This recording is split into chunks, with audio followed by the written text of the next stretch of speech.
Play নেইমারের উত্তরসূরিরা আজকে বিনি রাফিনহারা দুর্দান্ত জয় নিয়ে মাঠ ছাড়ছে। রাফিনহা বিনির গোলে 2-1 গোলে কলম্বিয়ার বিরুদ্ধে জয় নিয়ে মাঠ ছাড়ছে টিম ব্রাজিল। তার মধ্যে রাফিনার বাড়ানো বলে ভিনিসিয়াসকে ফাউল করা হয় ডিবক্সের ভিতরে। তার জন্য রেফারি বাঁশি ফু দেয় পেনাল্টির জন্য। সেই পেনাল্টি রাফিনহা নিয়েছে। তার মধ্যে রাফিনা পেনাল্টিতে গোল করতে পারছে। একবারে ঠিক লাস্ট সময় আইসা ভিনিসিয়াসের ডিবক্সের বাইরে থেকে অসাধারণ এক শুটে গোল ভিনি রাফিনার 1-1 গোল। মোট 2-1 গোলে জয় নিয়ে মাঠ ছাড়ছে টিম ব্রাজিল। আমরা ব্রাজিলের থেকে এই আশাই ছিল।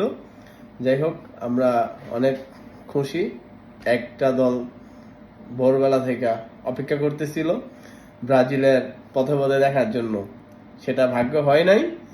যাই হোক, আমরা পরবর্তী ম্যাচের জন্য প্রস্তুতি নিচ্ছি। পরবর্তীতে ম্যাচ আছে আমাদের আর্জেন্টিনার সাথে। আশা করছি আমরা ওই ম্যাচটাও জিততে পারবো।